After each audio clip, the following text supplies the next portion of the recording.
Maryam sekali lagi manusia yang seperti itu. Tapi di sini Maryam dipahami oleh tiga agama secara berbeda.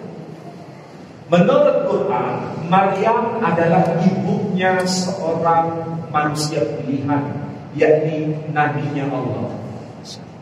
Maryam manusia wanita terhormat yang tak tersentuh oleh seorang laki-laki satupun, dan dia melahirkan utusan. Sedangkan saudara kita Nasrani mengakui Maryam adalah manusia terhormat, sang perawan. Makanya di sini ada kan gereja Santa Maria, ya kan? Santa Maria tak bercelah, ya.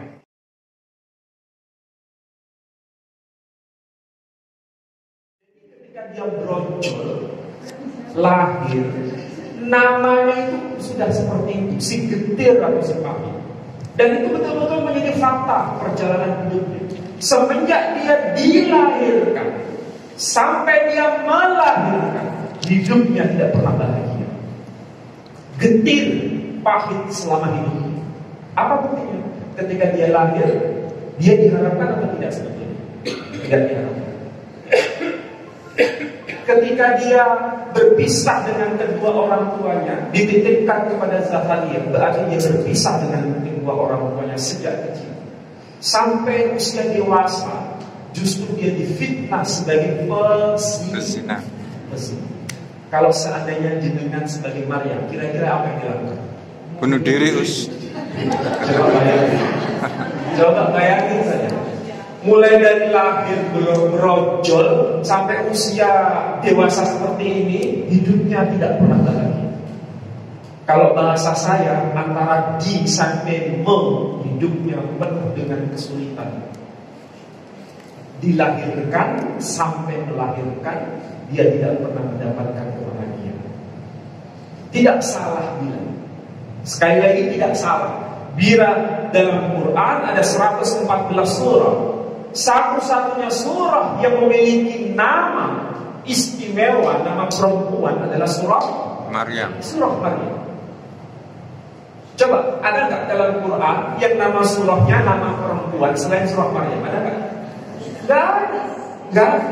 Dan kalau kita baca surah Maryam, itu sejarah hidupnya mulai dari kecil sampai dari A sampai Z ada semua dalam surah Maryam.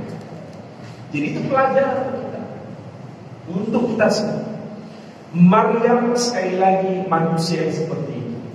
Tapi di sini Maryam dipahami oleh tiga agama secara berbeda.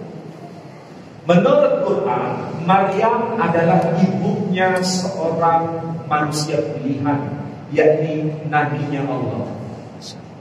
Maryam manusia wanita terhormat yang tak tersentuh oleh seorang laki-laki satupun, dan dia melahirkan utusan. Sedangkan saudara kita Nasrani mengakui Maryam adalah manusia terhormat, sang perawan. Makanya di sini ada kan gereja Santa Maria, ya kan? Santa Maria tak bercelah, ya. Ya. Kalau di sini emang gereja Santa Maria tak bercelah. Kalau di Kairo yang saya tahu itu tertulis begini, Kanisah Sayyidah Maryam Al-Azhar di Kairo. Ada bangunan, di atasnya ada kubah, ya. Terus tulisannya Arab, Kanisah Sayyidah Maryam Al-Azhar.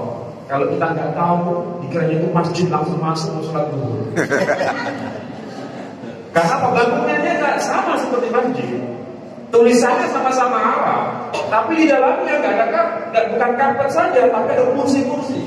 Terus ada tanda salibnya. Salah alamat maksudnya. Makanya jangan terlalu Arab minded. Tahu Arab minded? Pokoknya Arab, musik Islam. Belum tentu. Malah ada bungkus seperti di jalan, dikira itu ayat Quran. Karena tulisannya Arab, halal. Jadi kadang-kadang kita perlu belajar. Jadi Kanisah Sayyidah Maryam Al-Azhar itu maksudnya gereja Santa Perawan Maria. Kalau diterjemahkan di Indonesia, karena kita pakai istilah gereja itu sebetulnya dari bahasa Portugis, dari kata igreja. Karena kesulitan orang Indonesia mengatakan gereja, jadi gereja. Sepatu bahasa Belanda, tapi di Indonesia dari apa? Sepatu, toko sepatu. Kalau di Malaysia nggak ada toko sepatu, kedai kasut. Kalau di sana, kalau di Indonesia toko sepatu. Karena di sana pengaruh Inggris, kalau di kita pengaruh Belanda. Makanya kalau di sini namanya apa? Yesus, Markus, Matius, Paulus, ya. Karena pengaruh Belanda. Di Malaysia nggak ada itu. Di sana hanya dikenal apa? Jesus, Mark, Matthew, Paul. Dan di sana ada Pak Paul ada. Gak ada Pak Paulus di sana. Di sini Pak Paul gak ada, yang ada Paulus. Karena kita pengaruh Belanda, Malaysia pengaruh Inggris.